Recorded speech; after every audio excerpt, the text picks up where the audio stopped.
سورہ عنکبوت آیت نمبر 46۔ اعوذ باللہ من الشیطان الرجیم، بسم اللہ الرحمن الرحیم۔ یہ جو آیت آ رہی ہے اس میں ہمیں باقاعدہ اجازت مل رہی ہے کہ ہم اہل کتاب سے بحث و مباحثے کر سکتے ہیں،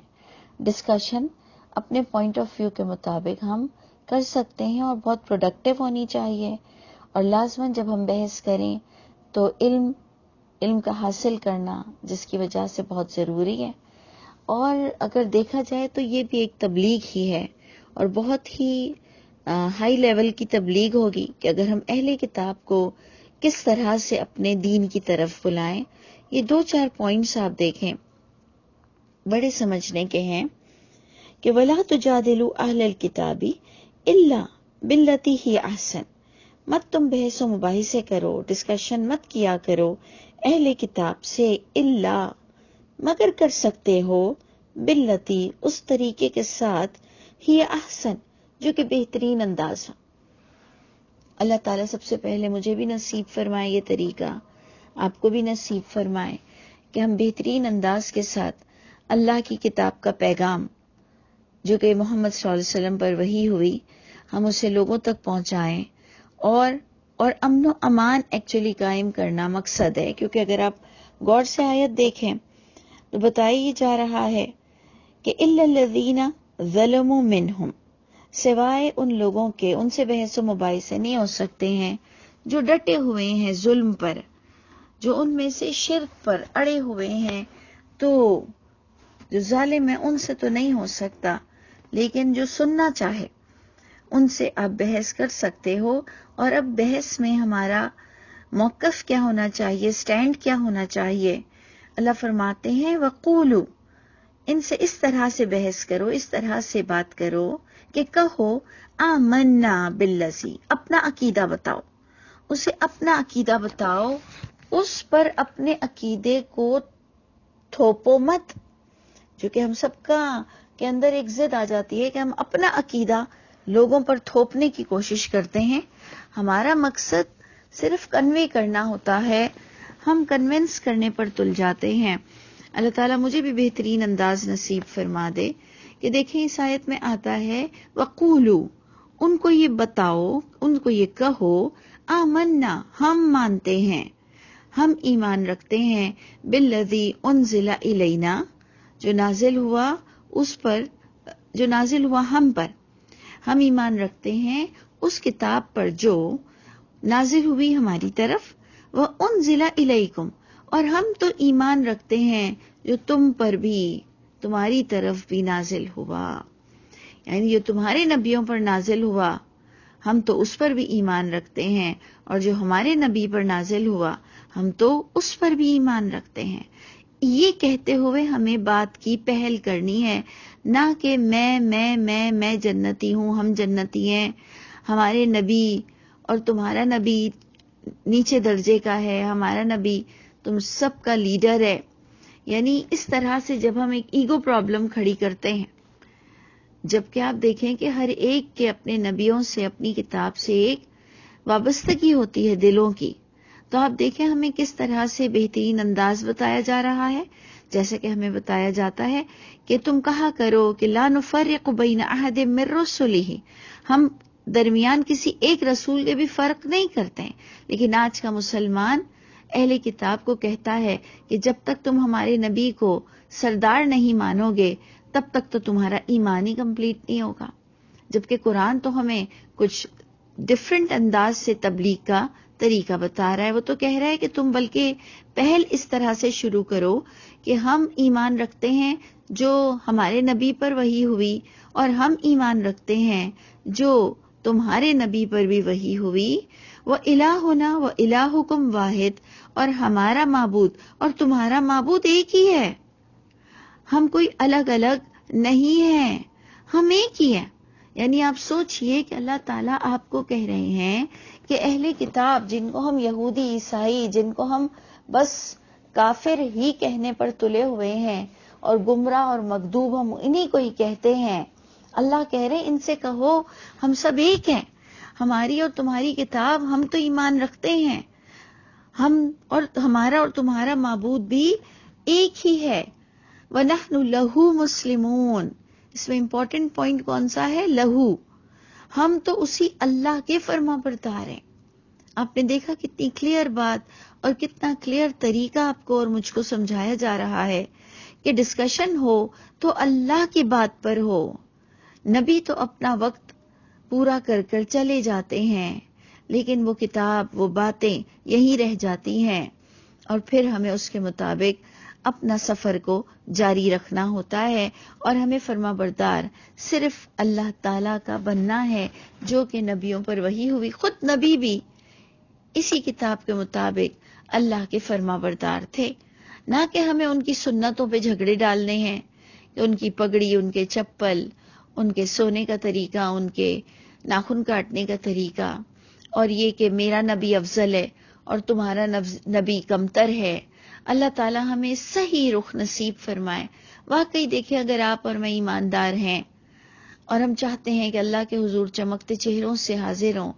اور لازماً ہمارے اعمال نامے میں تبلیغ ہم نے بہترین انداز سے کی ہو جو کہ خاص نبیوں کی سنت ہے، تو آپ غور کریں کہ ہمیں کس طرح سے تبلیغ کرنی ہے. کہ ہمیں کہنا ہے کہ ہم تو ایمان لاتے ہیں جو تمہاری طرف وحی ہوئی ہے کتاب میں، اور ہمارا اور تمہارا معبود ایک ہی ہے. ہم تو سب اسی اللہ کے فرما بردار ہیں. اور پھر آگے اب اللہ تعالیٰ ہمیں بھی اور اچھی طرح سمجھاتے ہیں. کس انداز سے؟ دیکھیں آپ، وَكَذَلِكَ، اللہ کا اسٹائل دیکھیں. وَكَذَلِكَ انزلنا الیک الکتاب، اور اسی طرح ہی تو ہم نے نازل کی ہے تمہاری طرف، آپ کی طرف کتاب. یعنی جو طریقہ پچھلے نبیوں کو دیا گیا، جو وحی پچھلے نبیوں کو دی گئی، اسی طرح، یعنی کسی کے بھی دین میں فرق نہیں ہے، اسی طرح نازل کیا ہے ہم نے آپ صلی اللہ علیہ وسلم کی بھی طرف کتاب کو. فَالَّذِينَ آتَيْنَاهُمُ الْكِتَابَ. دیکھیں یہ پوائنٹ پر بہت غور کریں. فَالَّذِينَ آتَيْنَاهُمُ الْكِتَابَ، بس وہ لوگ جنہیں دی ہم نے ان میں سے، ان اہل کتاب میں سے جنہیں ہم نے کتاب کا علم دیا. کتاب دی کا معنی ہے کتاب کا علم دیا، یعنی جو اہل کتاب میں سے پچھلی کتابوں کو پڑھے ہوئے ہیں. دیکھیں آج کا مسلمان بھی قرآن کا ترجمہ نہیں جانتا، تو پوائنٹ اس میں یہ ہے کہ فَالَّذِينَ آتَيْنَاهُمُ الْكِتَابَ، بس وہ اہل کتاب جنہیں ہم نے کتاب کا علم دیا ہوا تھا، یؤمنون بہ، وہ تو اس کتاب کو بھی سننے کے بعد ایمان لے آتے ہیں اس کتاب کے ساتھ بھی. یؤمنون بہ، بہ جا رہا ہے قرآن پر، کہ جنہیں پچھلی کتاب کا علم ہوگا جن کے سینوں میں، جنہوں نے اس کو ترجمے سے پڑھا ہوا ہوگا، وہ تو اس قرآن کو بھی سنتے ہی ایمان لے آئیں گے. وَمِنْ هَؤُلَاءِ، اور ان میں سے ایسے بھی ہیں مَن یؤمن بہ، جو کہ واقعی ایمان لا چکے ہیں اس قرآن کے ساتھ. یقیناً جو محمد صلی اللہ علیہ وسلم کا پہلا پینل ہوگا ان میں سے تقریباً لوگ اہل کتاب میں سے ہی ہوں گے یا مشرکین مکہ میں سے ہوں گے. مشرکین مکہ کے بھی پاس صحف ابراہیم تھے، یعنی ابراہیم علیہ السلام کے اسکرپچرز تھے، اور اہل کتاب کے پاس موسیٰ علیہ السلام اور عیسیٰ علیہ السلام کی پر اتاری ہوئی وحی تھی. یعنی اگر آپ غور کریں تو ہم سب ایک ہی ہیں، ہمارا دین ایک ہی ہے. اور مزے کی بات تو یہ ہے کہ مشرکین مکہ بھی ابراہیم علیہ السلام کا نام لیتا ہے، اور اہل کتاب کے بھی دونوں گروہ موسیٰ علیہ السلام اور عیسیٰ علیہ السلام کا نام سے اس دین کو جاری رکھے ہوئے ہیں. یہ الگ بات ہے کہ وہ ہماری طرح جھوٹی حدیثوں کے بڑے قائل تھے، انہوں نے اپنے نبیوں پر بہت جھوٹی باتیں پڑھی ہوئی، لکھی ہوئی ہیں، اور پڑھتے بھی وہی ترجمے کے ساتھ ہیں جو کہ ہاتھوں کی لکھی ہوئی کتاب ہے. بنسبت اس کے وہی کو ہماری طرح ثواب کمانے کے لیے بغیر سمجھا ہی ہر زمانے میں پڑھا جاتا رہا، اور نمازوں میں بھی وہی پڑھا جاتا رہا. لیکن افسوس کہ بدقسمتی سے ہر کوئی نے اپنی اپنی کتاب تو تھامی ہوئی ہے، لیکن ایک تو وہی کو بغیر سمجھے پڑھتا ہے، اور زیادہ سینے سے لگایا ہوا ہے وہ کتابیں جو کہ بعد میں وحی کے بعد ان نبیوں پر جھوٹی باتیں لکھی گئیں۔ تو آپ غور کریں کہ اللہ فرماتے ہیں کہ کس طرح سے تم اہل کتاب کو اپنی طرف بلاؤ، کہ آپ کہو کہ ہم تمہاری کتاب کو بھی مانتے ہیں، ہم تمہارے نبیوں کی بھی عزت کرتے ہیں، ہم سب اس ایک خدا کے فرما بردار ہیں، تو جو ان میں سے کتاب کا علم رکھتا ہوگا وہ مان لے گا۔ وَمِنْ هَٰؤُلَاءِ مَن يُؤْمِنُ بِهِ، اور ان میں سے کچھ تو ایسے بھی ہیں جو واقعی ایمان لا چکے ہیں اس قرآن کے ساتھ۔ وَمَا يَجْحَدُ بِآيَاتِنَا، بڑا امپورٹنٹ پوائنٹ بتایا گیا، وَمَا يَجْحَدُ بِآيَاتِنَا، اور نہیں حجتیں کرتا، نہیں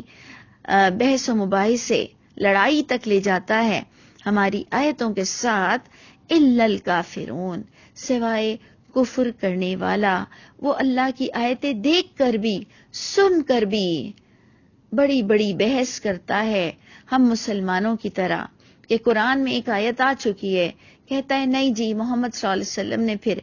ایسے حکم دے دیا، صحابہ کرام نے پھر ایسے حکم دے دیا، اور پھر اجتہاد، تواتر اور اجماع کی ٹرمنالوجی لا کر اللہ کی کتاب، اللہ کی آیتوں کے ساتھ جھگڑے ڈالتا ہے، جو کہ کلیئر لکھی ہوئی ہو اس کو نہیں مانتا، اور مانتا ہے ان باتوں کو جس کو لوگ مانتے ہوں۔